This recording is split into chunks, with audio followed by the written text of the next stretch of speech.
দেখ কি বলেছে, আগের দিন আমাদের 76 অব্দি হয়ে গেছিল, ঠিক আছে?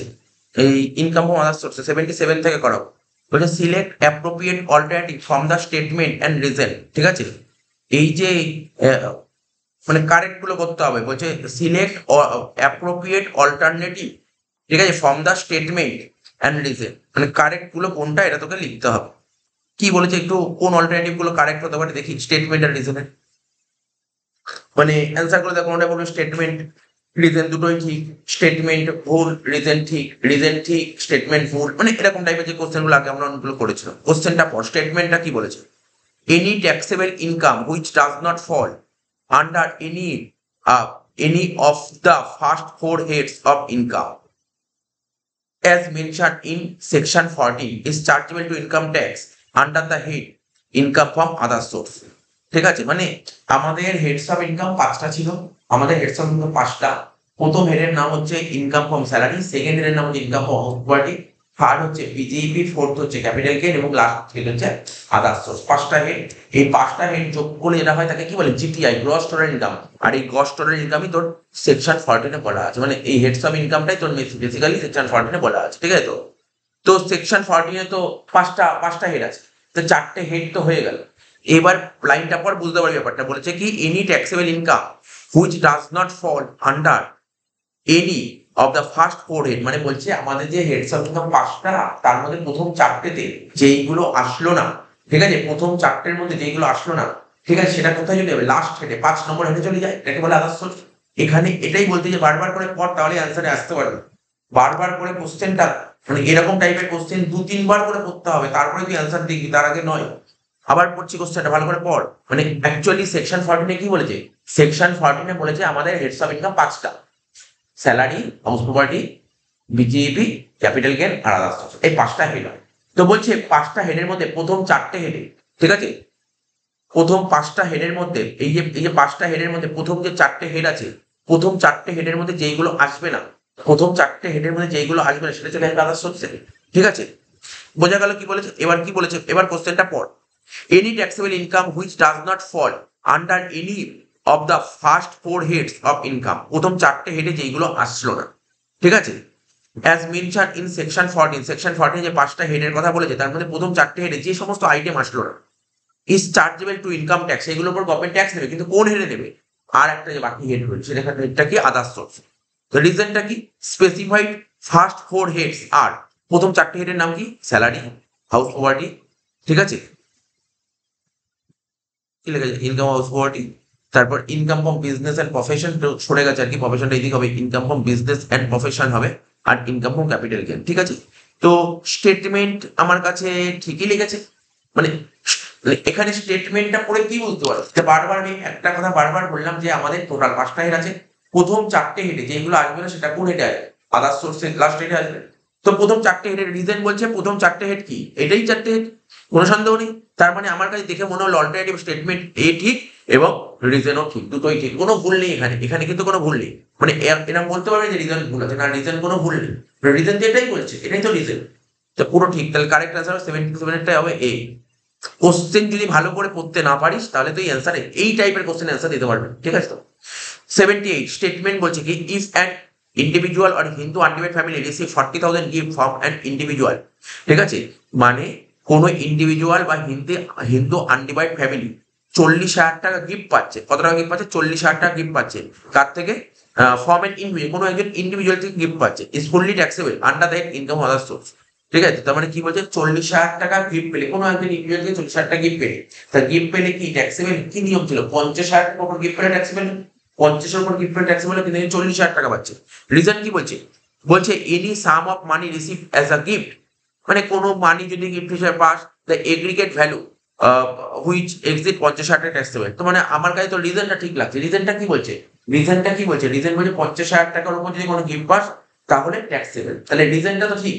কিন্তু স্টেটমেন্ট কি বলে, স্টেটমেন্ট বলে 40,000, না 40,000 তো ঠিক নয়, অ্যামাউন্টটাই ভুল, ঠিক আছে? তো তার মানে স্টেটমেন্টটা ভুল আছে আর হচ্ছে রিজনটা ঠিক আছে, তাহলে বোঝা গেল 78।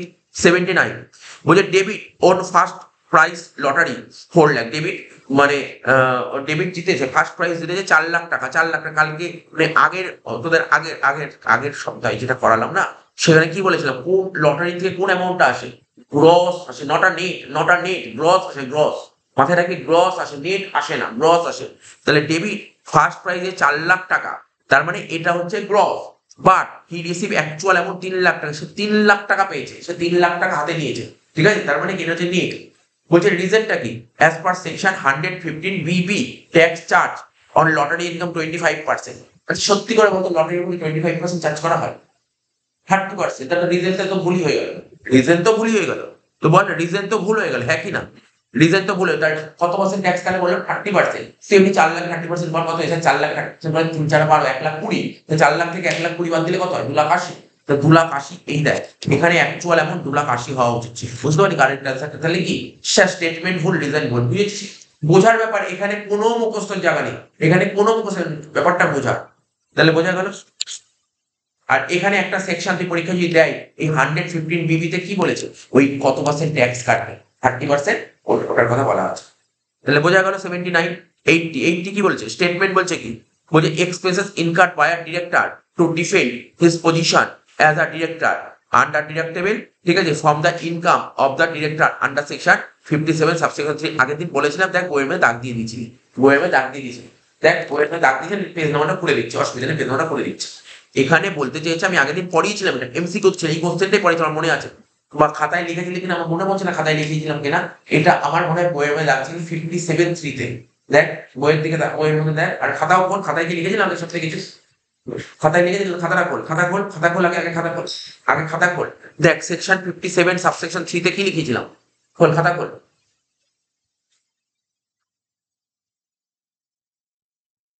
তাতে খাতা খোল, খাতা খাতা খোল।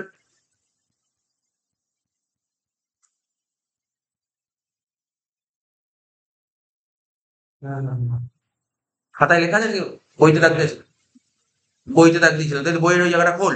তাহলে এটা তো তোকে পড়তে বলেছিলাম, আমি কিন্তু বারবার করে বলছিলাম কোন কোন সেকশন তোকে পড়তে হবে, এটা কিন্তু পড়িস, কিন্তু যেগুলো বলছি পড়তে হবে, মানে বই বই আছে, বই এনেছিস, হাইলাইটার পেন নিয়ে এসেছিস, বইয়ের মধ্যে ওই পয়েন্টটা দাগ দে, খুব ইম্পর্টেন্ট 57 3, এটা তোকে পড়তে হবে 57 3।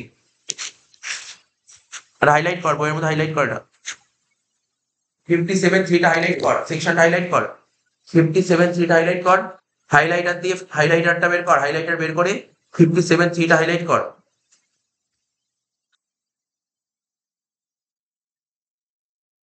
করেছিস তো? আগে মানে সেকশনটাকে পুরো হাইলাইট কর, তারপর আমি বলছি এখানে কোন কোশ্চেনটা ছিল, এখানে কোন কোশ্চেনটা ছিল, ঠিক আছে, হাইলাইট করেছিস তো? এবার দেখ কোন স্যার কোনটা হাইলাইট করবো, এই দেখ 1 নম্বরটা আবার হাইলাইট কর, 1 নম্বর, এখানে যে কোশ্চেনটা পেয়ে এক পয়েন্ট আছে, হ্যাঁ হ্যাঁ, 1 নম্বর কোনটা, ডিরেক্টরই তো আছে। ডিরেক্টর হিসেবে নিজের নিজের কাজের সাথে কোনো খরচ করলে তার ডিরেক্টর হিসেবে, তার ডিরেক্টর হিসেবে প্রাপ্ত আয় থেকে ছাড় পায়। তাহলে কি বলতে পারি, ডিরেক্টর নিজের স্বার্থে যদি কোনো খরচা করে, নিজের স্বার্থে যদি কোনো খরচা করে, তাহলে ডিরেক্টরের যে প্রাপ্ত আয় হবে সেই থেকে খরচাটা বাদ যাবে। এবার পর এখানে ইংলিশটা কি বলেছে, তাহলে তুই বুঝতে পারবি কি বলতে চাইছি। বলেছে যে তোর এক্সপেন্সেস ইনকার্ড বাই ডিরেক্টর, মানে ডিরেক্টর খরচা করলো, কেন খরচা করলো, নিজের স্বার্থে, নিজের স্বার্থে, ডিফেন্ড, বলছে টু ডিফেন্ড হিজ পজিশন, তার পজিশনটাকে ডিফেন্ড করার জন্য, মানে তার নিজের স্বার্থে, ঠিক আছে তো, অ্যাজ আ ডিরেক্টর, ডিরেক্টর হিসেবে, আর ডিডাক্টেবল ফ্রম দ্য ইনকাম, ঠিক আছে স্যার, স্টেটমেন্ট পুরো ঠিক, স্টেটমেন্টে কোনো ভুল, এটাই লেখা আছে। ওখানে কি লেখা ছিল 57 3-তে, ডিরেক্টর যদি নিজের স্বার্থে কোনো খরচা করে, তাহলে তার ডিরেক্টর যে টাকা ইনকাম করবে তার থেকে খরচাটা বাদ যাবে, এটাই লেখা ছিল। আর এখানে ইংলিশটার বাংলা করলে এটাই জানাচ্ছে, ঠিক আছে তো। এবার রিজন কি বলছে, such partial income is deductible, ঠিক আছে তো, সাচ পার্সিয়াল ইনকাম।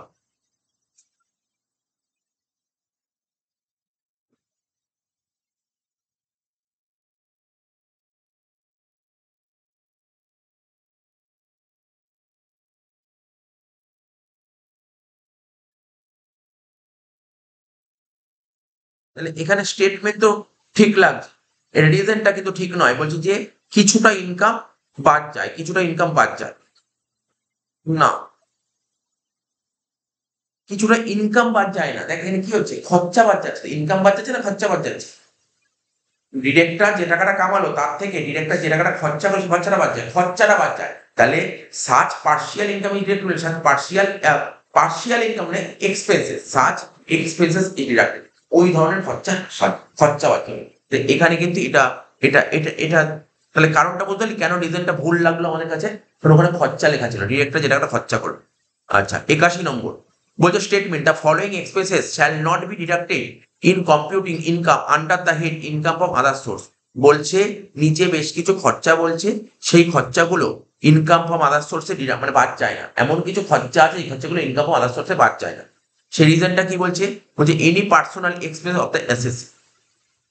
আচ্ছা এখানে না, এখানে কোশ্চেন শেষ হয়নি না, কোশ্চেনটা অনেকগুলো বলেছে। তাহলে আমি আবার বলছি, কোশ্চেনটা ভালো করে পড়, স্টেটমেন্টটা দুবার মনোযোগ সহকারে পড়, দুবার মনোযোগ সহকারে পড়। আমি বারবার বলছি পরীক্ষার হলে যখনই পরীক্ষা দিতে ঢুকবি, ট্যাক্সেরটা বিশেষ করে ট্যাক্সের যখন এমসিকিউ করবি না, আমি বলবো ইংলিশ পড়বি, দেখবি খুব ইজি লাগবে। আর বাংলা পড়বি দেখবি খুব টাফ লাগবে, বুঝতে পারবি না বাংলাগুলো। ইংলিশটা খুব ইজি লাগবে ট্যাক্সের এমসিকিউ করার সময়। The following expenses shall not be deductible, মানে নিচে কতগুলো খরচা বলে সেই খরচাগুলো shall not be deductible. Deductible মানে বাদ দেওয়া, ডিডাক্ট মানে বাদ দেওয়া, বাদ দেওয়া। নট ডিডাক্টেবল মানে বাদ দেওয়া, বাদ দেওয়া যাবে না। এমন কিছু খরচা আছে যেগুলো বাদ দেওয়া যায় না। ঠিক আছে, মনে আছে? আমি তোকে বলি একটা করে দেখ, মনে করার চেষ্টা কর।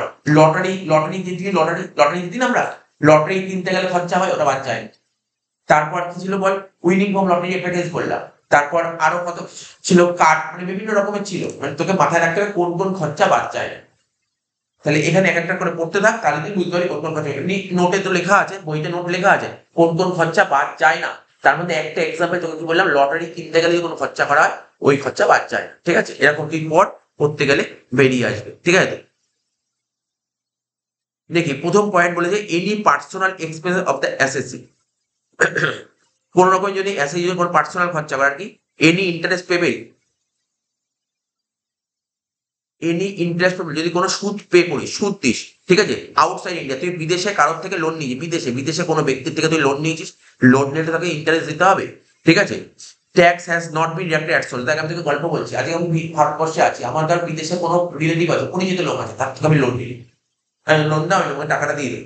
লোন নিলে যার থেকে লোন নেবো তাকে ইন্টারেস্ট দিতে হবে। তাকে যখন ইন্টারেস্ট দেবো, টাকাতে ইন্টারেস্ট দেবো, তাহলে ইন্ডিয়ান গভর্নমেন্টকে একটা টিডিএস দিতে হবে। কেননা বিদেশের লোকের টাকা আমার দেশে ইউজ হয়েছে, তার মানে আমার দেশে ওই গল্পটা বুঝবি। ধর আমি একটা উদাহরণ বলছি, ধর আমি ইন্ডিয়াতে আছি, আর ধর সাপোজ আর বিদেশে বাংলাদেশে কোনো রিলেটিভ আছে,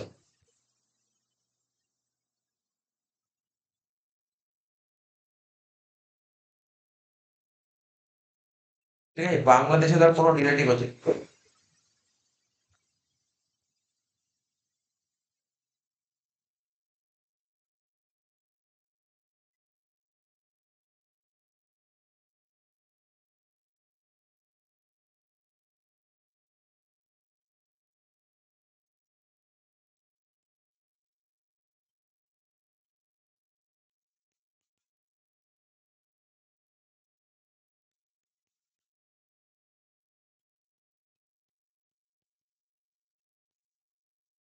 ধর আমি ইন্ডিয়াতে আছি, ঠিক আছে, আর এটা ধর সাপোজ ধর বাংলাদেশ। তো আমার ধর কোনো রিলেটিভ আছে যে বাংলাদেশে থাকে, তার থেকে ধর আমি বাড়ি ঘর করবো, তার জন্য বিদেশে কেউ আছে, বাংলাদেশে কেউ আছে, তার থেকে আমি লোন নিলাম, ধার নিলাম, ধর 10 লাখ টাকা ধার দিলাম। যার থেকে 10 লাখ টাকা ধার নিলাম তাকে তো সুদ দিতে হবে, সুদ ইন্টারেস্ট দিতে হবে। তো 10 লাখের 10% ধর সাপোজ মানলাম 10% যদি সুদ হয়, তাহলে 1 লাখ টাকা তাকে প্রতি বছর সুদ দিতে হবে। তাহলে এই বাংলাদেশের যে লোকটা আমার দেশে লোন দিয়েছে, ধর আমাকে লোন দিয়েছে, তাহলে সেই 10 লাখ টাকা খাটলো কোন দেশে? আমার দেশে খাটলো। তার মানে এই বাংলাদেশের ব্যক্তিটা আমার দেশ থেকে 1 লাখ টাকা কামালো, তো ইন্টারেস্ট 1 লাখ টাকা কামালো। তো তা আমাদের ভারত সরকার, ইন্ডিয়ান গভর্নমেন্ট কি বলেছে, যে বাংলাদেশের লোকটাকে বলছে তুমি তো আমার দেশ থেকে টাকাটা কামালে, তাহলে আমার দেশ থেকে যখন টাকাটা কামালে তাহলে আমাকে ট্যাক্স দিতে হবে, আমাকে ট্যাক্স দিতে হবে। যদি ট্যাক্স দাও তাহলে এখন না বলি বাংলাদেশের লোক ট্যাক্স দেবে না, ভালো করে বুঝবি কিন্তু গল্পটা। এই যে ধর আমি বাংলাদেশের কারোর থেকে লোনটা নিলাম, লোন নিলে তাকে ইন্টারেস্ট দিতে হবে। তো ইন্টারেস্ট যত টাকা হচ্ছে 1 লাখ টাকা, তার উপর গভর্নমেন্টের একটা ট্যাক্স আছে, সেই ট্যাক্সটা কেটে ওকে দিতে হবে। ওর ইনকাম কত হলো? বাংলাদেশের লোকের 1 লাখ টাকা ইনকাম হলো। এবার ধর সাপোজ ধর এর উপর ধর গভর্নমেন্ট বলে এর উপর আমি 5% বা 10% টিডিএস আছে, বা 20% টিডিএস আছে। তাহলে ধর 1 লাখ থেকে 20% যদি টিডিএস থাকে, টিডিএস মানে ট্যাক্স কাটবে, 20% ট্যাক্স কাটলে কত হচ্ছে? মানে 20,000 টাকা। তাহলে 1 লাখ থেকে 20 বাদ দিলে 80,000 টাকা তুমি হবে, 1 লাখ টাকা দিয়ে। আর যদি তুমি এই টাকাটা বাদ না দাও, তাহলে তুমি খরচা পাবে, ইন্টারন্যাশনাল লোনের খরচা পাবে। বুঝতে পারলি তো? তাই এখানে কি বলতে চাইছি, লাইনটার মানে পর কি বলেছে দেখ, এখানে পর বুঝতে পারলি? এখানে কি বলতে চাইছে, বলছে any interest payable, any interest payable outside India, মানে বুঝতে পারছি ইন্টারেস্ট তুই দিবি ভারতবর্ষের বাইরে, যেটা আমি উদাহরণটা দিলাম। Or which tax has not been deducted source, মানে তুই ওই যে ওকে 10,000 টাকা দিচ্ছিস ইন্টারেস্ট, তার থেকে তুই টিডিএস এর টাকাটা বাদ দিস। টিডিএস টাকা বাদ না দিলে তুই ছাড় পাবি, বুঝতে পারলি তো? ছাড় পেতে গেলে টিডিএস এর টাকা বাদ দিতে হবে। তুই বিদেশে কারোর থেকে লোন নিলে তোকে তো ইন্টারেস্ট দিতে হবে, সেই ইন্টারেস্ট তুই ছাড় পেতে পারিস, কখন ছাড় পাবি? যদি টিডিএস দিস গভর্নমেন্টে, তাহলেই ছাড় পাবি। তাহলে এই পয়েন্টটা পুরো ঠিক, কোনো ভুল নেই এখানে, এটা সত্যি কথা, এই পয়েন্টটা তোকে মাথায় রাখতে হবে। Salary paid outside India without deduction at source, ঠিক আছে তো? তাহলে ভারতবর্ষের বাইরে যদি কাউকে তো স্যালারি পে করা হয় without India without any deduction of tax at source, আর কি বলেছে, in case of winning from lottery cosworth puzzle election other than from the activity of owning and maintaining horses, no deduction can be claimed in connection with expenditure of earning the income। তো এই কিছুক্ষণ আগে তোকে বললাম না, winning from lottery, lottery থেকে জিতেছে, lottery কিনতে হবে, লটারি কিনতে হলে খরচা হবে, এই ক্ষেত্রে কি বাদ যায় না? খরচা বাদ যায় না বললাম। তাহলে এবার দেখ বইতে কোথায় লেখা আছে, এই পয়েন্টটা তোকে বলে দিই। এই দেখ তারপরেরটা দেখ 57(3), দেখ 57(3)-এর দেখ কি লেখে, 57(3)-এ কোন কোন খরচাগুলো বাদ যাবে আর কোন কোন খরচাগুলো বাদ যাবে না, বুঝতে পারলি তো? কোন কোন খরচাগুলো বাদ যায় আর কোন কোন খরচাগুলো বাদ যায়। তারপরে এখানে দাগ দিয়েছিলি, হাইলাইট করেছিলি, তারপরেরটা দাগ দে, তারপরেরটা দাগ দে।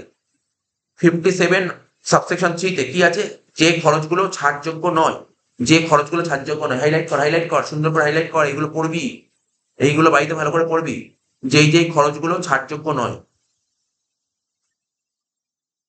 ঠিক আছে? যে খরচগুলো ছাড়যোগ্য নয়, কি কি? এখানে তো কোনো সেকশন বলেনি, বুঝিস, এখানে কোনো সেকশন বলেনি, বাট কোন কোন খরচগুলো ছাড়যোগ্য নয়, দেখে একটা করে পড় মনে। আচ্ছা এই যে এখানে যে কোশ্চেনটা বলেছে, এখানে কোশ্চেন বলেছে যে এত নম্বর ধারায় ছাড়যোগ্য নয়, এরকম কিছু বলেছে।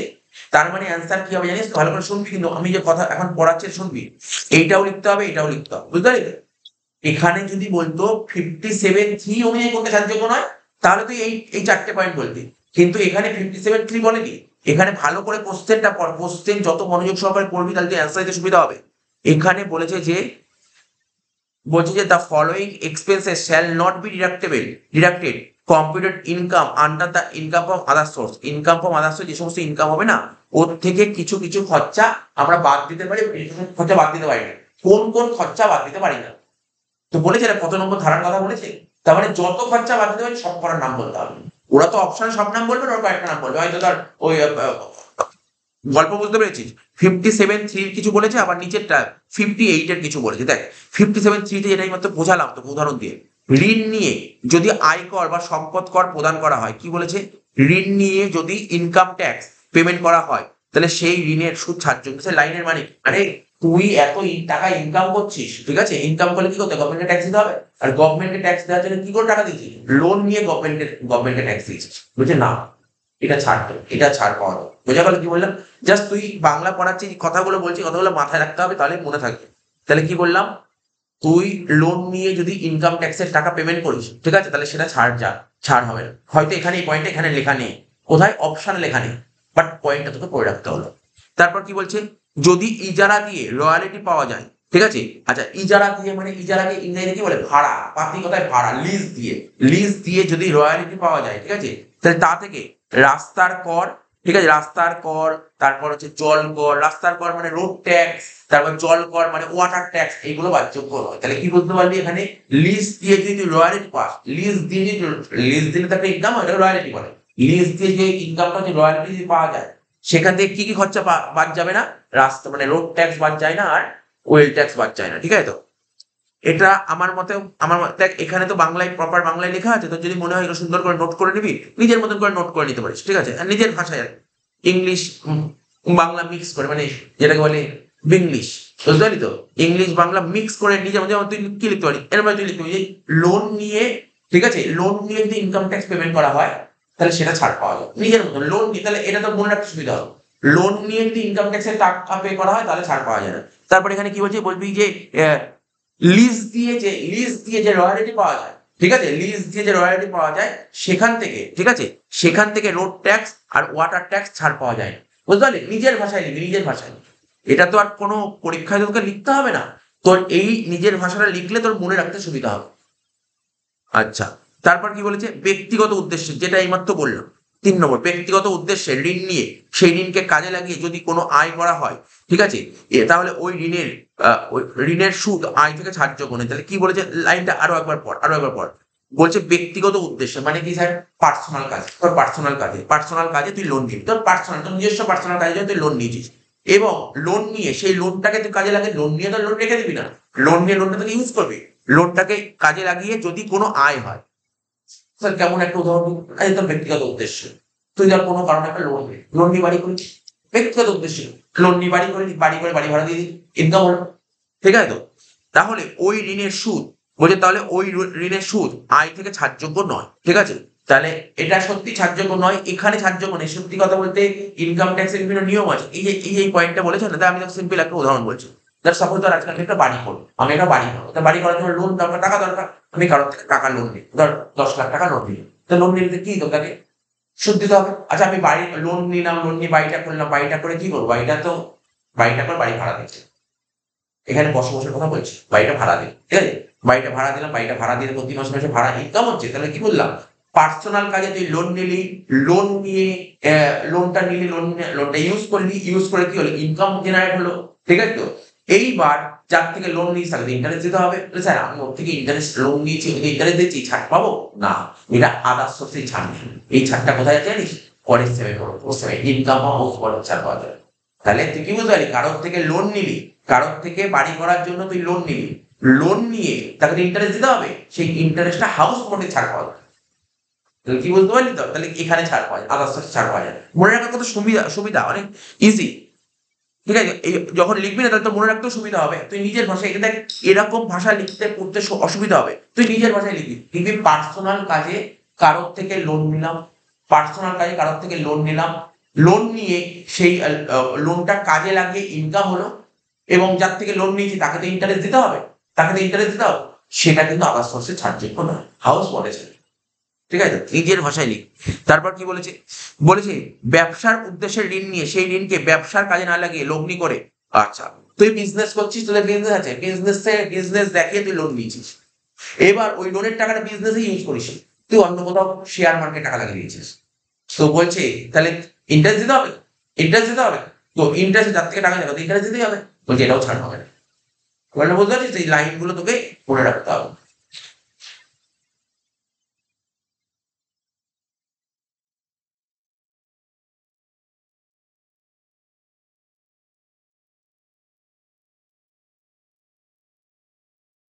আচ্ছা তারপর কি বলেছে, যে সমস্ত খরচা একদমই ছাড়যোগ্য নয় সেটা কি নির্ধারিত কোনো ব্যক্তিগত খরচ, যেটা এখানে বলেছিল নির্ধারিত মানে যে এসএসসি, তার কোনো পার্সোনাল খরচ কোনো মতো ছাড়যোগ্য হবে না। ভারতের বাইরে প্রদত্ত কোনো সুদ যার উপর উৎস থেকে কর কাটা হয়নি, যেটা বললাম বাংলাদেশ থেকে লোন নিয়েছিস, টিডিএস কাটা হয়নি, টিডিএস না কেটে দিয়ে দিয়েছিস, তাহলে এটা উৎস থেকে কর না কেটে ভারতের বাইরে প্রদত্ত বেতন, এইমাত্র বললাম উৎস থেকে কর কেটে, দেখ তুই না একটু লিখে রাখতে হতো, বাংলা যারা পড়ছিস বইতে উৎস থেকে কর না কেটে মানে এটাকে বলে টিডিএস, উৎস থেকে করকে ইংরেজিতে বলে টিডিএস, হ্যাঁ, উৎস থেকে করকে বলে টিডিএস, কারণ এই উৎস থেকে কর করতে অসুবিধা হয়। তো বলছে কি উৎস থেকে কর না কেটে মানে কি, উৎস কাকে বলে, এই যে আমি যে পড়াচ্ছি না, পড়িয়ে যে প্রতি মাসে টিউশন ফিস পাচ্ছি, এটাকে বলে উৎস, ঠিক আছে। আজকে ধর তোর বাবা ব্যবসা করে মাসের শেষে যে ঘরের টাকাটা নিয়ে ওর বলে উৎস। সোর্স থেকে ট্যাক্স না কেটে, অর্থাৎ বিদেশে জানিস যারা চাকরি করে, বাড়িতে কেউ চাকরি করে দেখবি, তারা চাকরি করলে মালিক কি করে, যে চাকরি করে না তার মালিক কি করে জানিস, প্রতি মাসে যা স্যালারি ওর থেকে টিডিএস কেটে নেয়, ট্যাক্স কেটে নেয়। বাড়িতে কেউ চাকরি করে দেখবি, জিজ্ঞাসা করবি যে দেখ সব কোম্পানি কাটে না, বড় বড় জায়গায় চাকরি করে, এখন ধর কগনিজেন্টে চাকরি করছে, জেনপ্যাক্টে চাকরি করছে, ক্যাপজেমি চাকরি করছে, উইপ্রোতে চাকরি করছে, অ্যাক্সেঞ্চারে চাকরি করে, বড় বড় কোম্পানিতে চাকরি করে, তাহলে কাটবে, ঠিক আছে, কাটবে, এবং গভর্নমেন্ট সার্ভিস হলেও টাকা কাটে। তাহলে তোর যা মাইনা হবে, সাপোজ কারোর মাইনা 30,000 টাকা, তো তার থেকে ধর 2,000 টাকা ট্যাক্স কাটবে, কেটে তোর হাতে 28,000 টাকা দেবে, এই 2,000 টাকা কাটলো, কে মালিক কাটলো, এই 2,000 টাকা মালিক গভর্নমেন্টে দিবে, ঠিক আছে তো, এটাকে ট্যাক্স কাটা বলে, ট্যাক্স কাটা। তাহলে বুঝতে পারলি, উৎস থেকে কর কাটা, বলছে উৎস থেকে কর না কেটে, উৎস থেকে কর কাটেনি মানে বুঝতে পারছিস তো, মানে ওই স্যালারি থেকে ট্যাক্সটা কাটেনি, না কেটে যদি ভারতের বাইরে যে থাকে তাকে তার স্যালারি দিয়ে দেওয়া হয়েছে, ঠিক আছে তো। সিম্পল ব্যাপার, একদম সিম্পল ভাবে বলবি, এখানে অনেক লজিক আছে, তার কারণ ভারতবর্ষের যে বাইরে থাকে তার আজকে ধর আমাদের ভারতবর্ষের যে বাইরে আছে তার থেকে ট্যাক্স নেবে কি করে গভর্নমেন্ট নেবে কি করে ট্যাক্স? ট্যাক্স কেটে ওর টাকা ওকে দাও, ট্যাক্স কেটে ওর টাকা ওকে দাও, নাহলে সরকার পাবে না ট্যাক্সের টাকাটা। বুঝতে পারছি তো, এই জন্য বলছে। তো তুমি যদি ছাড় পেতে চাও তাহলে তুমি ট্যাক্সটা কাটো, বুঝলি, উৎস থেকে কিন্তু যদি ট্যাক্স না কাটিস তাহলে কি ছাড় পাবি? না স্যার ছাড় পাবো। এইগুলো বুঝতে হবে। আর কি জানো, তোকে আগেই বলছি লটারিটা বলার কিছু নেই, লটারিটা বললাম। তাহলে পয়েন্ট, তার মানে এখানে যে কোশ্চেনটা বুঝতে পারলাম না, এই এই চারটে অপশনই এখানে তুলে দিয়েছে, এই অপশনটা তুলে দেন। কিন্তু আমি কি বললাম, এই তিনটে পয়েন্ট তুই হাইলাইট করে সুন্দর করে হাইলাইট কর। পরীক্ষার দিন পারলে সকালবেলাও ওই তিনটে পয়েন্ট পড়িয়ে, পরীক্ষার দিন সকালবেলাও তিনটে পয়েন্ট পড়িয়ে, ঠিক আছে? 7 এইটা পরপর তিনটে হাইলাইট কর, সুন্দর করে হাইলাইট কর। তিনটেই হাইলাইট করেছিস তো? তিনটেই হাইলাইট কর, ভালো করে পড়বি কিন্তু এটা। আর এটা বারবার বলছি, তোকে কিন্তু মুখস্থ কাউকে দিতে হবে না এটা, ঠিক আছে? মানে বুঝলি, যে কাউকে মুখস্থ দিতে হবে, কিন্তু পয়েন্ট গুলো তোর মাথায় রাখিস, কোনো একটা পয়েন্ট মিস করা যাবে না। তাহলে কি কি বললাম বল? এই 57 রোমান থ্রিটা দাগ দে, যে খরচগুলো ছাড়যোগ্য। 57 রোমান থ্রি দাগ দে, যে খরচগুলো ছাড়যোগ্য নয়। আর একটা কি 58, তিনটে সেকশন দাগ দিয়ে দিই, আশা করছি দাগ দিয়ে দিচ্ছিস। তাহলে বল অ্যান্সার কি, আর বোঝাতে হবে অ্যান্সারটা কি হবে? তাহলে বুঝি স্যার স্টেটমেন্টও সঠিক আর রিজনও সঠিক, বুঝতে পারলি? তাহলে তোর কনসেপ্ট ক্লিয়ার থাকলে তুই অ্যান্সার দিতে পারবি। চলে 82 তে, true false, any income shall be taxable under the head income from other source if the following condition are satisfied। বলছে বলছে যদি ইনকাম, মানে কোনো ইনকাম ট্যাক্সেবল হবে ইনকাম ফ্রম আদার সোর্সে যদি এই কন্ডিশনগুলো স্যাটিসফাই হয়। তো সিম্পল কথা, বলছে ইনকাম ফ্রম আদার সোর্সে এই ইনকামটা ট্যাক্সেবল হবে যদি কিছু শর্ত আছে, শর্তগুলো যদি পান তাহলেই ফুলফিল হবে। বলেছে প্রথমে, বলছে ইট শুড বি ইনকাম, সবার মতো অবশ্যই। তোর আমার কথা শোন, ইনকাম ফ্রম আদার সোর্সের এতদিন ধরে চ্যাপ্টার করলাম তো, কদিন করলাম? আজকে নিয়ে 4টে ক্লাস ইনকাম ফ্রম আদার সোর্সে, দুটো থিওরিটিক্যাল পুরো চ্যাপ্টার সম্পর্কে ডিসকাশন, আর একদিন কি আর 2 দিন হচ্ছে এমসিকিউ। তো ওখানে আমরা ইনকাম ফ্রম আদার সোর্সে কি বলেছি, ইনকাম ফ্রম আদার সোর্সে কোন কোন আইটেম আছে জানিস তো?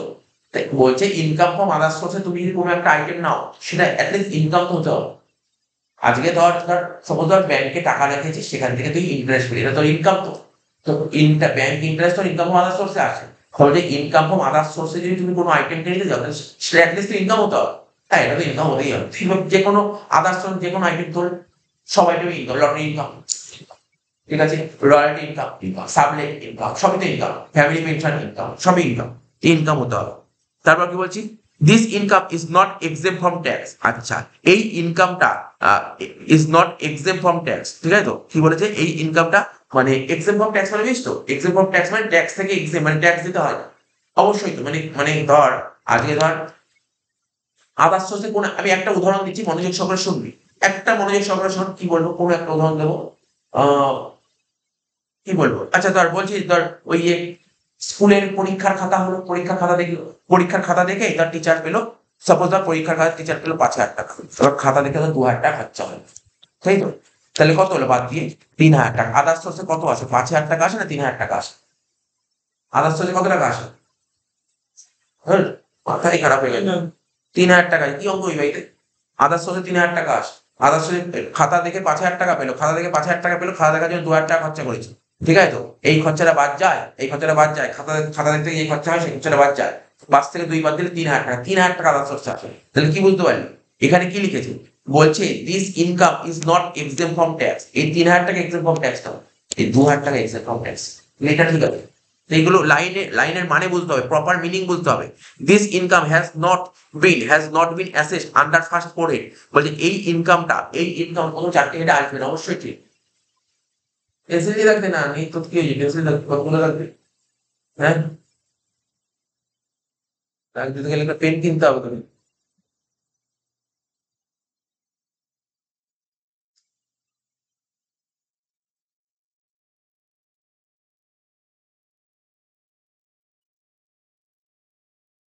বলছে this income arises in India, ঠিক আছে? বলছে এই ইনকামটা শুধু ভারতেই অ্যারাইজ হতে হবে এমন কোনো কথা নেই, ইনকাম ভারতেই ইনকাম, ইনকাম ভারতের বাইরে হলেও হবে। কেন বাইরে হলে হবে? উদাহরণ বলছি, তুমি বুঝতে পারছো ভারতের বাইরে হলে হবে।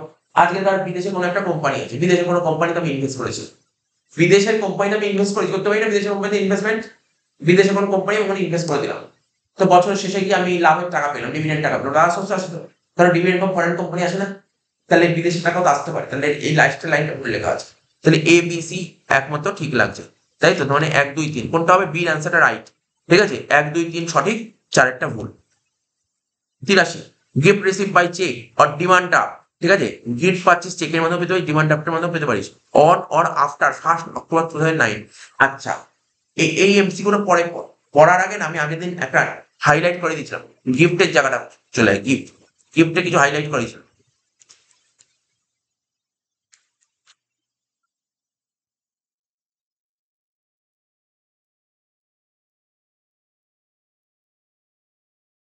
ফোর পয়েন্ট ওয়ান চলে আয়।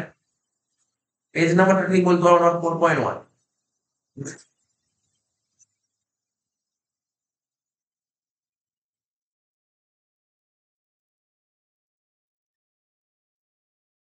পেয়েছিস 4.1 খুঁজে?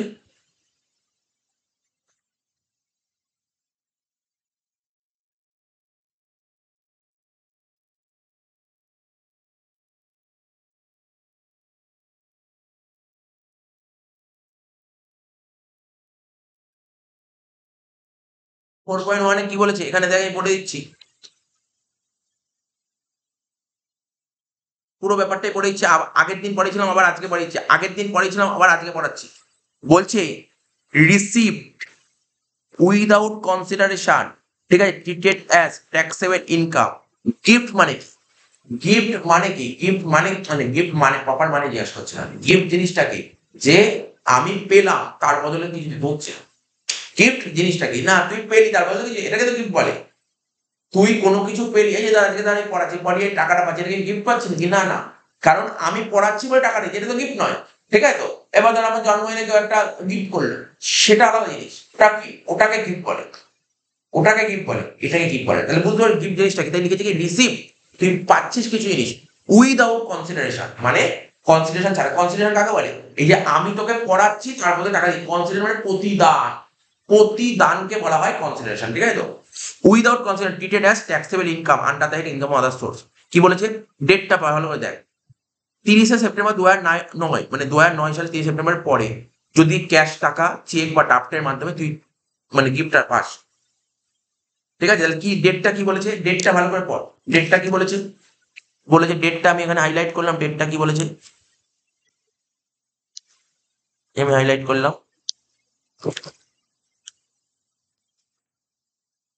বলছেন 30 সেপ্টেম্বর 2009 সালের পরে তুই গিফট পেতে ক্যাশের মাধ্যমে পেতে পারিস, চেকের মাধ্যমে পেতে পারিস বা ব্যাংক ড্রাফটের মাধ্যমে পেতে পারিস যদি গ্রহণ করিস। তাহলে এই শর্তগুলো পূরণ করলেই কিন্তু কার্যক হবে। কিছু শর্ত হয়, শর্ত কি?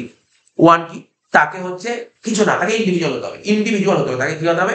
বলছে একক ব্যক্তি ও যৌথ পরিবার এরকম। তাই তুই ওখানে চাইলে পেন্সিল দিয়ে বা পেন দিয়ে পাশে লিখে রাখ, ইংলিশটাকে বলে ইন্ডিভিজুয়াল।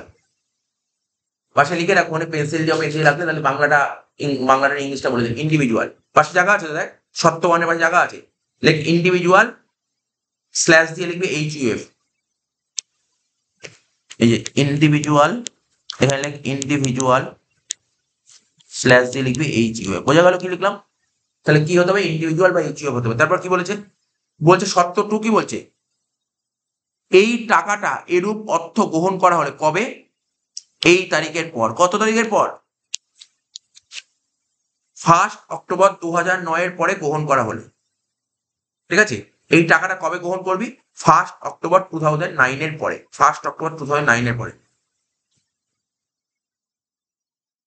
আচ্ছা, কোনো প্রতিদান ছাড়া এরূপ অর্থ গ্রহণ করার, প্রতিদান হবে না কিন্তু, প্রতিদান হবে না, প্রতিদান ছাড়া বলেছে, মানে মানে নো কনসিডারেশন, নো কনসিডারেশন। বলছে যার থেকে তুই টাকা পাস না কেন 50,000 টাকার বেশি হলে, 50,000 টাকার বেশি হলে, এটা আগেও বলেছি, ঠিক আছে? এবার আর পড়ছি না, বুঝলি? আমি কয়েকটা পয়েন্টই বলে এবার দেখি না পুরো কোশ্চেনটা কি বলতে চাইছে, তারপর আবার পড়। বলছে gift receive by cheque or demand draft, লেখা ছিল গিফট পাবো কিসে? ক্যাশে পেতে পারি, চেকে পেতে পারি, আর ড্রাফট, ডিমান্ড ড্রাফট মানে ড্রাফটে পেতে পারি। কবে? On or after 1 October 2009। ছিল ডেট ছিল 1 অক্টোবর 2009 এর পরে পেতে হবে। তাহলে সেই গিফটটা ট্যাক্সেবল হবে। কি কেন ট্যাক্সেবল হবে? কিছু কন্ডিশন, কন্ডিশন গুলো কি কি ছিল দেখ, কি কি বলেছে এখানে। বলছে গিফটটা রিসিভ, তুই উপহার পেতে পারিস। বলছে ভালো করে শুনবি, ভালো করে শুনবি, এখানে বলেছে কি? বলছে গিফটটা ট্যাক্সেবল হবে। আচ্ছা বল, তোর আত্মীয়ের থেকে গিফট পেলে গিফটটা কি ট্যাক্সেবল হয়? আত্মীয়ের থেকে গিফট পেলে না, ট্যাক্সেবল না। না, আবার 50 পরে, 50 গল্প পরে। তুই যদি তোর রিলেটিভের থেকে গিফট পাস, সেই গিফট ট্যাক্সেবল হয়। সে 50 কারণ 50 লাখ টাকা পেলেও ট্যাক্সেবল হয়। বুঝতে পারি তো? আত্মীয়ের থেকে গিফট পেলে ট্যাক্সেবল হয় না। আর কি? ম্যারেজ গিফট ট্যাক্সেবল হয় না। কি গিফট ট্যাক্সেবল হয় না? বল, ৩ টে জিনিস বল, কি ট্যাক্সেবল হয় না? স্যার, ম্যারেজ গিফট ট্যাক্সেবল হয় না, আত্মীয়ের থেকে গিফট পেলে ট্যাক্সেবল হয় না, আর কি হয় ট্যাক্সেবল হয় না? ৫০,০০০ টাকার নিচে হলে ট্যাক্সেবল হয়। এই ৩ টে পয়েন্ট। এবার দেখ কি লিখেছি এখানে, একটা পয়েন্ট শোন। গিফট রিসিভ ফ্রম ফাদার, ফাদারের থেকে গিফট পেয়েছি, বলে ট্যাক্সেবল হবে? না, এটা ক্যান্সেল হয়ে গেল। তুই বন্ধুর থেকে গিফট পেয়েছিস, বল ট্যাক্সেবল হবে? হ্যাঁ স্যার, বন্ধুর থেকে গিফট ট্যাক্সেবল হতেই পারে, ৫০,০০০ টাকা বেশি ধরেই নিচ্ছি, ট্যাক্সেবল হতে পারে। ঠিক আছে, কিন্তু বোনের থেকে গিফট পেয়েছিস, ট্যাক্সেবল হতে পারে না? ট্যাক্সেবল হবে না। ২ আর ৪ তোর ক্যান্সেল হয়ে গেল, ২ আর ৪ ক্যান্সেল হয়ে গেল। তাহলে এখানে আরো একবার কোশ্চেনটা পড়। তাহলে কি বলেছে? ও বলেছে এত তারিখের পর গিফট পেলে সেটা ট্যাক্সেবল হবে, আদার্স সোর্সে ট্যাক্সেবল হবে, ট্যাক্সেবল হবে। প্রথম পয়েন্ট কি বলেছে? তুই টাকা পাচ্ছিস, মানি রিসিভড হচ্ছে উইদাউট কনসিডারেশন। আমাদের প্রথম কন্ডিশন কি লেখা ছিল? কন্ডিশন ইন্ডিভিজুয়াল হতে হবে। সেকেন্ড কন্ডিশন কি লেখা ছিল? উইদাউট কনসিডারেশন বললাম না? নো কনসিডারেশন বললাম না? দেখ না, অসুবিধা হলে বারবার করে দেখ, বারবার করে দেখবি, তাহলে বুঝতে সুবিধা হবে।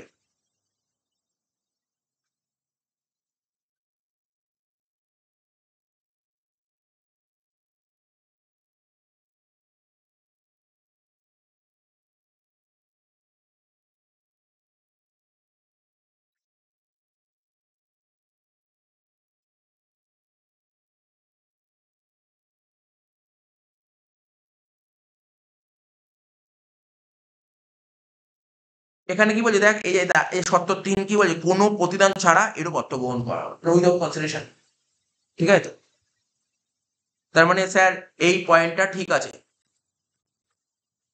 যদি উইদাউট কনসিডারেশন টাকা পাস তাহলে সেটা ট্যাক্সেবল, নাম্বার 1। ঠিক আছে, আর বন্ধুর থেকে গিফট পেলে এটাও ট্যাক্সেবল। বুঝতে পারলি কারেক্ট অ্যান্সার কি আসছে এখানে?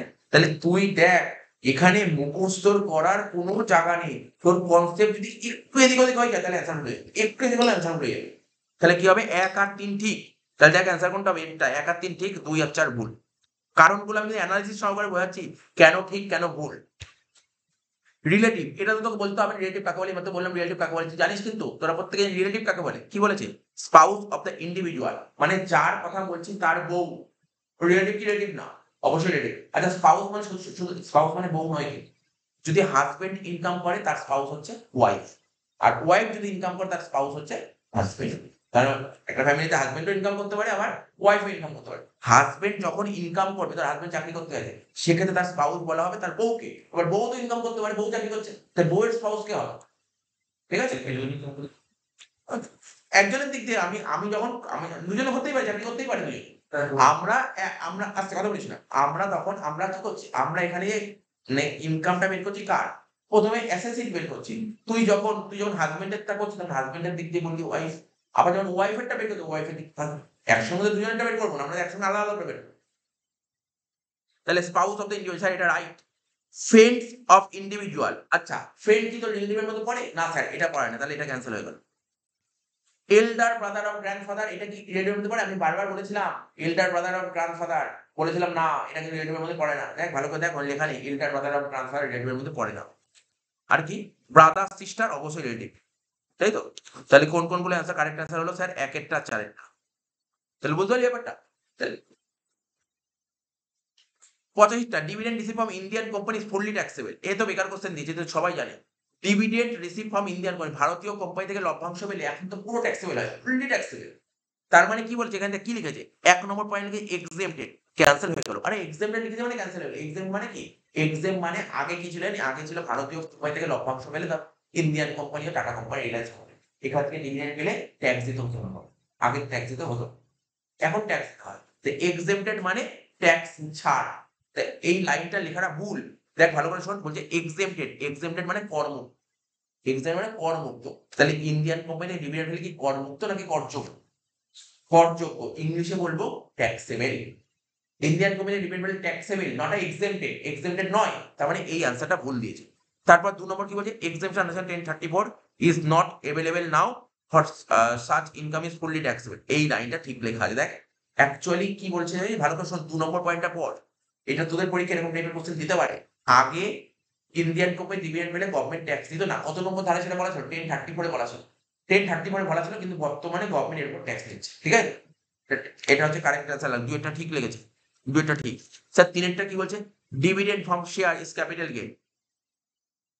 Dividend from share is capital gain. শেয়ারের উপর যে ডিভিডেন্ড ক্যাপিটাল গেইন বলে? না না, শেয়ারের উপর ডিভিডেন্ড ক্যাপিটাল গেইন। শেয়ার বেচে যদি ইনকাম হয় তাকে ক্যাপিটাল গেইন। শেয়ার বেচে যদি কামাতে পারিস তখন ক্যাপিটাল গেইন। শেয়ারের উপর ডিভিডেন্ড ক্যাপিটাল গেইন বলে না, এটা ভুল। তার বলছে কি dividend receive from Indian companies casual income. Indian company থেকে যে ডিভিডেন্ড পাওয়া যায় এটাকে ক্যাজুয়াল ইনকাম বলে? না না, এটা ক্যাজুয়াল ইনকাম নয়, এটা ক্যাজুয়াল নরমাল ইনকাম, এটা নরমাল ইনকাম। তাহলে কারেক্ট আনসার কি হলো? 2। 86টা, according to section 10(15) of income tax act, interest earned from the following securities. আচ্ছা, following security are exempt from tax. ও আচ্ছা, 10(15) বলেছে কোনগুলো এক্সেম ফ্রম ট্যাক্স, কোনগুলো মানে গভর্নমেন্ট ট্যাক্স নেয়। মানে আমরা না অনেক জায়গায় আমরা ইনভেস্টমেন্ট করি, সেখান থেকে ইনভেস্ট করলে সেখান থেকে কি মানে সুদ পাওয়া যায়। এমন কি ব্যাংকে টাকা রাখলে সুদ পেলি গভর্নমেন্ট ট্যাক্স দেবে, ঠিক আছে তো? কিন্তু পোস্ট অফিসে টাকা রাখলি সুদ পেলি গভর্নমেন্ট ট্যাক্স দেবে। বুঝতে পারলি? যেমন কিছু কিছু জায়গা আছে তুই টাকা রাখবি সেখান থেকে সুদ পেলে গভর্নমেন্ট ট্যাক্স দেয়, আবার কিছু জায়গায় টাকা রাখলে গভর্নমেন্ট ট্যাক্স। তাহলে বলছে বলো 10(15)টা কি জানিস তো? 10(15) যেমন একটা সেকশন যেখানে গভর্নমেন্ট ট্যাক্স নেয়। 10 মানেই গভর্নমেন্ট ট্যাক্স নয়, 10 মানে ট্যাক্স নেয় না। 10 হচ্ছে এমন একটা সেকশন যেখানে ট্যাক্স হয় না, সেকশন 10 এ ট্যাক্স হয় না। তাহলে কি বলছে এখানে? এখানে কি বলছে দেখ, এখানে দেখ একটা করে বলছি, আমি একটা করে বলছি। এই দেখ, তুই নিজেও ভাব তো, আমি তোকে অলরেডি বলেছি। তুই না দেখ, সবসময় যে তুই প্রথম থেকে অ্যান্সার দেখতে হবে এরকম কোনো ব্যাপার নয়। তুই যে কোনো একটা অপশনটাকে তুলে নিবি, মানে যে কোনো একটা পয়েন্টকে তুলে নিবি যেটা তোর কাছে ইজি লাগবে। যেমন দেখ, interest on bank fixed deposit, ব্যাংকে টাকা জমা করবি, ব্যাংকে ফিক্সড ডিপোজিট করবি, বল না আজকে তুই ব্যাংকে ফিক্সড করিস, ফিক্সড ডিপোজিট করিস, ব্যাংক থেকে সুদ নেবে কি নেবে না? মানে সুদ নেবে না, আমি একটু উল্টো বললাম। তুই ব্যাংকে ফিক্সড ডিপোজিট করলে তুই আমরা তো ব্যাংকে সবাই ফিক্সড করে গেল, সুদ বেশি পাওয়া যায় কি? আরে ব্যাংকে তো আমরা কেউ সেভিংসও, যেমন তোর আমাদের সবার সেভিংসে টাকা রাখা আছে। বাড়িতে যদি কেউ বয়োজ্যেষ্ঠ থাকে, দাদু দিদা, বুঝতে পারলি তো, ঠাকুরদা ঠাকুমা, এরা যদি থাকে, এদের দেখবে ব্যাংকে যে অ্যাকাউন্ট আছে না, এটা ফিক্সড অ্যাকাউন্ট করা হয়, ফিক্সড অ্যাকাউন্ট। তাহলে ফিক্সড টাকা রাখলে কি হয়, একটু সুদের পরিমাণটা বেশি হয়। বয়স্ক মানুষদের আর যদি 60 বছর উপর হয় না, তাদের একটু সুদের, ওদের গভর্নমেন্টকে ট্যাক্সও কম দিতে হয়, আবার সুদের পরিমাণটাও বেশি। ঠিক আছে, সুদের পরিমাণটাও বেশি। তো অনেকে ব্যাংকে ফিক্সড টাকা, অনেকে ফিক্সডে কেন টাকা রাখে? সুদ বেশি দেয়। আমি নর্মালি আমি তোকে বলছি, আমি যদি সেভিংসে টাকা রাখি, এখন জানি না কত পার্সেন্ট দিচ্ছে এক্স্যাক্টলি, ওই 3-3.5% দেয় সেভিংসে টাকা রাখলে। কিন্তু ফিক্সডে টাকা রাখলে ডিপেন্ড করে 7-8% তো দেয়। তাহলে কি বুঝতে পারছিস কোথায় বেশি? তাহলে তুই বল, ব্যাংকে টাকা রাখলে, ব্যাংকে তুই ফিক্সড করিস বা তোর সেভিংস করিস, টাকা ইন্টারেস্ট পাবে কি পাবে? ইন্টারেস্ট পাবে। তো ইন্টারেস্ট পেলে গভর্নমেন্ট ট্যাক্স নেবে কি নেবে না? অবশ্যই ট্যাক্স নেবে, গভর্নমেন্ট ট্যাক্স নেবে। তাহলে তাহলে বল, এখানে লাইনটা পড়ে কি বুঝতে পারলি? স্যার ব্যাংকে ফিক্সড ডিপোজিট করে সেখান থেকে ইন্টারেস্ট পাচ্ছি, তাহলে বল এটা কি ট্যাক্স হবে কি ট্যাক্সেবল? কি ট্যাক্সেবল না? ট্যাক্সেবল। আর এখানে কি ট্যাক্সেবল বলে? না স্যার, ট্যাক্সেবল বলেনি, বলছে এমন কোথায় টাকা ইনভেস্ট করলে তুমি তো সুদ পাবে, সেই সুদের উপর গভর্নমেন্ট ট্যাক্স নেবে না। তাহলে বল এইটার উপর গভর্নমেন্ট ট্যাক্স নেবে কি নেবে? নেবে। তার মানে এই অ্যান্সারটা ক্যান্সেল হয়ে গেল। বুঝলি ক্যান্সেল কিভাবে করতে হলো? তার মানে এটা ফলস হয়ে গেল। তবে ইন্টারেস্ট অন ডিবেঞ্চার, তুই ওই যে বললাম আমরা ডিবেঞ্চার পড়াচ্ছিলাম না, ডিবেঞ্চার শেষ হয়নি, আরেকদিন বাকি আছে। ডিবেঞ্চার মানে কি? ডিবেঞ্চার মানে বুঝতে পারছিস? ধর পাবলিক, কোম্পানির টাকা দরকার, কোম্পানি পাবলিকের থেকে টাকা নিল, লোন নিল, ঠিক আছে? পাবলিকের থেকে লোন নিলে তারপর কোম্পানি কি করে? প্রতি বছর পাবলিককে একটা সুদ দেবে। তা কোম্পানি যদি পাবলিকের সুদ দেয়, পাবলিকের কাছে কি হলো? ওটা ইনকাম। ইনকাম হলো, গভর্নমেন্ট তুমি তো ইনকাম করে যাবে, এটা একদম এর উপর ট্যাক্সেবল, এটাও ট্যাক্সেবল হয়, ঠিক আছে? তার মানে এটা এক্সেপ্ট নয়। হয়ে গেল তো? বাকি দুটো পয়েন্ট দেখছি। 12 ইয়ার ন্যাশনাল সেভিং অ্যানুইটি সার্টিফিকেট, এখানে তুই টাকা যদি ডিপোজিট, ভালো শুনে নে, এরকম জায়গায় যদি তুই টাকা জমা দিস, তুই এখান থেকে সুদ পাস, গভর্নমেন্ট কোনো ট্যাক্স নেবে না। তাহলে বুঝতে পারলি তো? তাহলে এটা কারেক্ট আছে। আর কি? নন রেসিডেন্ট রুপি ডিপোজিট স্কিম, এখানে যদি টাকা ডিপোজিট করি এর উপর গভর্নমেন্ট ট্যাক্স নেয় না, ঠিক আছে তো? এই পয়েন্টটা এখানে লেখা আছে 10(15), দেখ আমাদের এখানে লেখা আছে 10(15), আমি পড়ে দিচ্ছি। এটা তো আমাদের নলেজ আছে বলে এটা বলে দিতে পারলাম, বাট এখানে কোশ্চেনটা একবার দেখে নে 10(15) কোথায় আছে দেখো। 10(15)টা দাঁড়া, এক মিনিট বের করি। 10(15), এই দেখ 4.2, ওই যেটা গিফট দাগ দিয়েছি তার নিচেই আছে 4.2। এই তো বাংলাগুলো আমার মনে হয় না কিছু বুঝতে পারি বলে, বাংলা পড়ে, এর বাংলা পড়ে কিচ্ছু বোঝা যাবে না। আমি ইংলিশের নোটটা দিয়ে দিয়েছিলাম লেখা।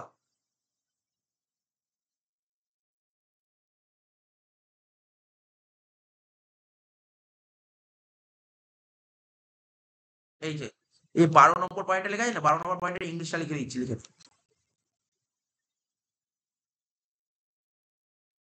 12 নম্বর পয়েন্ট, আমি এই পয়েন্টগুলো ইংলিশ গুলো বলেছি, তুই লিখে নে, তাহলে সুবিধা হবে, ঠিক আছে? তাহলে পাশে বইয়ের মধ্যে লিখে নে, বইয়ের মধ্যে লিখে নে, কারণ তুই বল এই বাংলাগুলো মনে রাখতে পারবি না, বাংলা মনে রাখতে পারবি না তুই, এই বাংলাতে মনে রাখতে হবে, এটাই কিন্তু সবথেকে কঠিন জিনিস বাংলাটা। আমি কেন বলছি বাংলাতে মনে রাখতে পারবি না?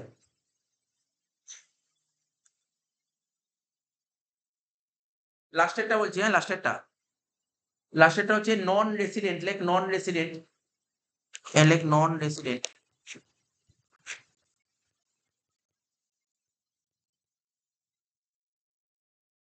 ব্যাকেটে লিখলাম নন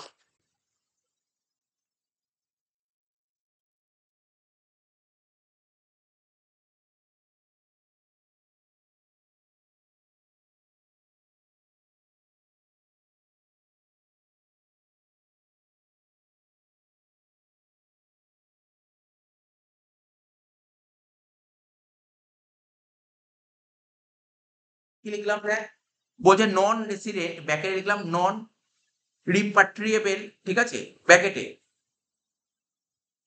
তারপর লিখি রুপি ডিপোজিট স্কিম, পুরো ওটা নন রিপাট্রিয়েবল না লিখলেও হবে, non resident rupee deposit scheme লিখলেও হবে, ঠিক আছে তো? নন রিপাট্রিয়েবল তোর হচ্ছে তোর REPATRIABL,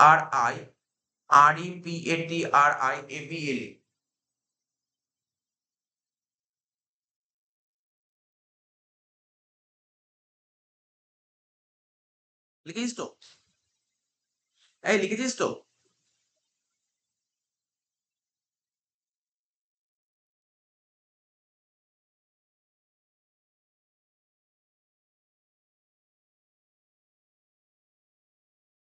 হলো তো? তারপর দেখ এই প্রথমটা এখানে অপশনে প্রথমটা বলেছিল, প্রথমটা লেখ 12 years national saving annuity certificate,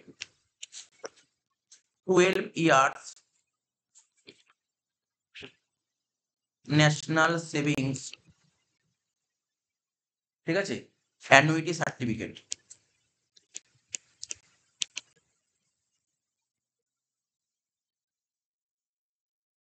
annuity certificate, ঠিক আছে? তাহলে কটা বললাম? এইখানে 1 নম্বর ছিল আর 12 নম্বর ছিল, এটা বললাম। আর কি তোর মনে রাখা জরুরি, মানে কোন পয়েন্টটা মনে রাখা জরুরি? 8 নম্বর পয়েন্টটা লিখে না, 8 নম্বর পয়েন্টটা পোস্ট অফিস সেভিংস ব্যাংক, লেখ post office savings bank account, 8 নম্বরটা লিখে রাখ পাশে। পোস্ট অফিস, এটা তো অঙ্কে ছিল মনে হচ্ছে, অঙ্কে ছিল কিন্তু এটা।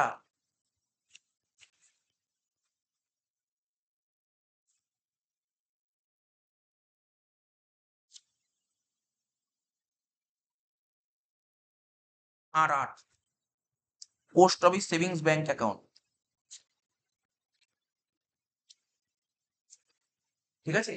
আমি তোকে বলবো জানিস, খুব মনোযোগ সহকারে শোন এই পয়েন্টটা, চোখ বন্ধ করে আমার পরীক্ষা আসবে এই পয়েন্ট, 8 নম্বর পয়েন্ট আসবে, লিখে রাখ, আমি বলে দিলাম, স্টার মেরে রাখ, 8 নম্বর দেবেই পরীক্ষা, এই পয়েন্টটা 8 এরটা দেবেই দেবে পরীক্ষা, একদম 100 না 300% গ্যারান্টি দিলাম, এই পয়েন্টটা দেবেই, 8 নম্বর পয়েন্ট এমসিকিউ তো আসবেই এই পয়েন্ট, 8 পয়েন্ট। 8 পয়েন্টটা কি বলে জানিস জানিস, আমরা ব্যাংকে টাকা রাখলে, আমার কথা লিখে নে, আমি বলছি এদিক টাকা বলে দিচ্ছি, আমরা যখন ব্যাংকে টাকা রাখি সেভিংসে, তোর সেভিংস অ্যাকাউন্ট আছে, আমারও আছে, ওরও আছে, এখানে প্রত্যেকের সেভিংস অ্যাকাউন্ট, প্রত্যেকের সেভিংস অ্যাকাউন্ট, সেভিংসে টাকা রাখলে আমি তো সুদ পাবো, সুদ পেলে গভর্নমেন্ট আমার থেকে ট্যাক্স নেবে, কিন্তু পোস্ট অফিসেও আমার অ্যাকাউন্ট আছে, সেভিংস অ্যাকাউন্ট নেই, পোস্ট অফিস সেভিংস অ্যাকাউন্ট, ওখানেও আমি টাকা রাখি, ওখান থেকেও সুদ পাই, গভর্নমেন্ট ওর উপর ট্যাক্স নেয়। তাহলে বুঝতে পারলি ব্যাপারটা কেন? সরকার কি চাইছে জানিস তো? সরকার বলছে তুমি পোস্ট অফিসে টাকা ফেলেছো, কারণটা বুঝতে পারলি? দেখ, ব্যাংকে তো সবাই টাকা ফেলতে যায়, ব্যাংকে তো সবাই টাকা ফেলে, সরকার চাইছে যে তুমি পোস্ট অফিসে টাকা ফেলে, কেন? দেখ সরকার কেন এখানে ছাড় দিল, ব্যাপারটা বোঝ, সরকার কেন এখানে কেন ছাড় দিল, ব্যাংকে কেন ছাড় দিল? কারণ ব্যাংকে সবাই ফেলে, ব্যাংকে সবাই ফেলতে যায়, বলছে আমি না বললেও ওখানে ব্যাংকে সবাই ফেলতে হবে, ওখানে ছাড়তে বলো, এখানে ছাড়তে হবে। বুঝতে পারলি? তার মানে কেন এখানে ছাড়টা দিল কেন? তার কারণটা হচ্ছে তোমাকে একটা স্পেশাল বেনিফিট দিয়ে দেবে, যে তুমি যদি পোস্ট অফিসে টাকা ফেলো তাহলে তোমাকে কিছু ছাড় আছে। সে কত টাকা ছাড় আছে? একজনের দেখবি পোস্ট অফিস, দেখবি যখন ব্যাংকে যখন অ্যাকাউন্ট খুলে অনেক হয় না, ডবল জয়েন্ট অ্যাকাউন্ট দেয়, জয়েন্ট অ্যাকাউন্ট ব্যাংকে হয়, দেখবি বাবা মা মিলে একটা অ্যাকাউন্ট খুলে নেবে, ঠিক আছে তো? কেউ সিঙ্গেল অ্যাকাউন্ট খোলে বা জয়েন্ট অ্যাকাউন্ট, সিঙ্গেল অ্যাকাউন্ট হয়, জয়েন্ট অ্যাকাউন্ট হয়। জয়েন্ট অ্যাকাউন্ট হলে কি তার সুবিধা থাকে যে একজন মানে অবর্ত মানে তার কেউ থাকলো না, সামনে সামনে এখন থাকলো না, কোনো কাজকর্ম সে করতে পারে। যেমন আজকে আমার বাবা মার নামে একটা অ্যাকাউন্ট আছে, বাবা যখন তার সাইন করতে পারছে না, তখন মা সাইন করে রাখতে, এটা জয়েন্ট অ্যাকাউন্টের সুবিধা। তো পোস্ট অফিসে কি হচ্ছে, পোস্ট অফিসে জয়েন্ট অ্যাকাউন্ট খোলা যায়, যদি সিঙ্গেল অ্যাকাউন্ট খুলিস তাহলে 3,500 টাকা ছাড়, তুই যত টাকা সুদ পাবি, ধর তুই সুদ পেলি 5,000 টাকা, আগে অঙ্ক করেছিস, 5,000 টাকা সুদ পেলি, 3,500 টাকা ছাড় দেয়, তুই 1,500 টাকার উপর ট্যাক্স। ঠিক আছে? আর যদি ডবল অ্যাকাউন্ট হয় সেটা হচ্ছে সামনে। এই পয়েন্টটা খুব জরুরি, এটা কিন্তু খুব জরুরি কিন্তু। ও তোকে ঘাবড়ে দেবে, এটা গুলিয়ে ফেলবি না, কিন্তু আমি বারবার এত কেন বোঝাচ্ছি, ও তোকে ইচ্ছা করে দেবে, যে বললো যে সেভিংস ব্যাংক, মানে ধর এসবিআই তে তুই সেভিংসে টাকা রেখেছিস, এসবিআই তে তুই সেভিংসে টাকা রেখে 5,000 টাকা সুদ পেয়েছিস, আবার বললো তুই পোস্ট অফিস সেভিংস টাকা রেখে 5,000 টাকা পেয়েছিস, তুই গুলিয়ে ফেলবি না, ব্যাংকে কোনো ছাড় নেই, পোস্ট অফিসে ছাড় আছে, সেভিংস থেকে। এটা লিখে দিলাম, বারবার করে বলে দিলাম। তাহলে এই অ্যান্সার নিশ্চয়ই বুঝে গেছে, তো বলেই দিলাম আমি। এবার লাস্ট 4টে কোশ্চেন আছে, 5টা কোশ্চেন আছে। Select relation base alternative between two statement, দুটো স্টেটমেন্টের মধ্যে ইয়ে করতে হবে, সিলেক্ট রিলেশনটা করতে হবে। কি বলছে দেখ, বলছে 87 এটা বলছে এ স্টেটমেন্ট এতে কি বলছে, any taxable income which does not fall under any of the first 4 heads of income is chargeable to income tax under the head income from other source. মানে লাইনটার মানে কি বলেছে, বলছি যেটা আমি প্রথম দিয়েই বলছি, যে আমাদের হেডস অফ ইনকাম 5টা, প্রথম 4টে হেডে যেটা আসে সেটা আদার সোর্সে আসে, এটা একটা স্টেটমেন্ট বলেছে। এই লাইনে তো কোনো ভুল লাগছে, না না, এটা কোনো ভুল নেই, ঠিক আছে। স্টেটমেন্ট বি কি বলছে, income from salary is chargeable to income tax under the head income from salary. বলছে ইনকাম ফ্রম স্যালারি, তো ট্যাক্সেবল, এটা কোন হেডে হয়, স্যালারি হেডে হয়। তাহলে এই দুটো লাইন, দুটো স্টেটমেন্টে কোনো মিল আছে, কিন্তু দুটো স্টেটমেন্ট কি কোনো ভুল, কোনো স্টেটমেন্টই ভুল নয়, দুটো স্টেটমেন্টই কারেক্ট, কিন্তু কেউ কারোর সঙ্গে মিল নেই। তাহলে কি বলছে এখানে, ইন্ডিপেন্ডেন্ট সেন্টেন্স, এটা কিন্তু কন্ট্রাডিক্ট করছে না, কিন্তু বিরোধিতা করছে না, কেউ বিরোধিতা করছে না, দুটো আলাদা সেন্টেন্স, দুটো আলাদা টপিক, ঠিক আছে, দুটো আলাদা টপিক, দুটো আলাদা সেন্টেন্স।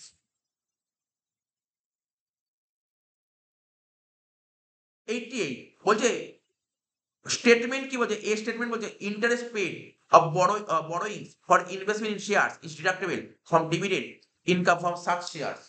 সে বড়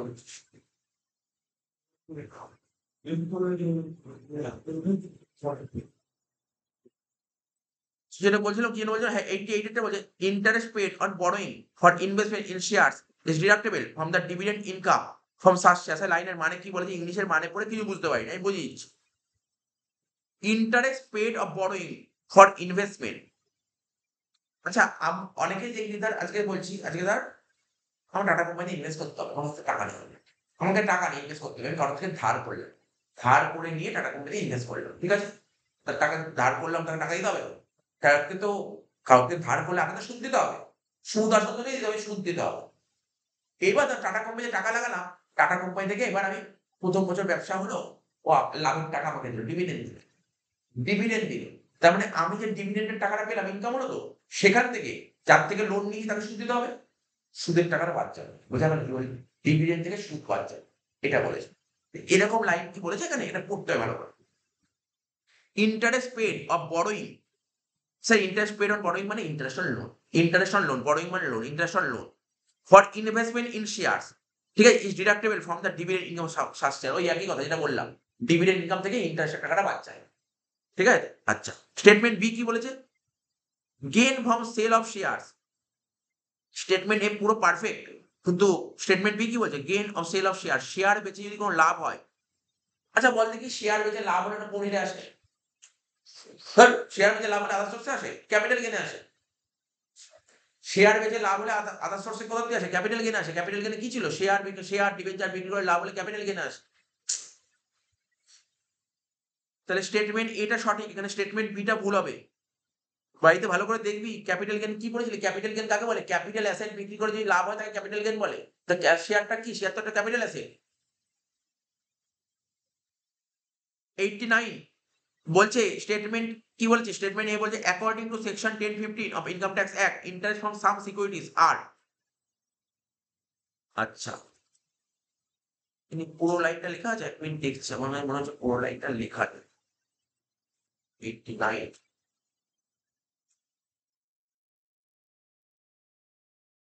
securities are exempt from tax, আচ্ছা এটা এক্সাম ফ্রম ট্যাক্স হবে।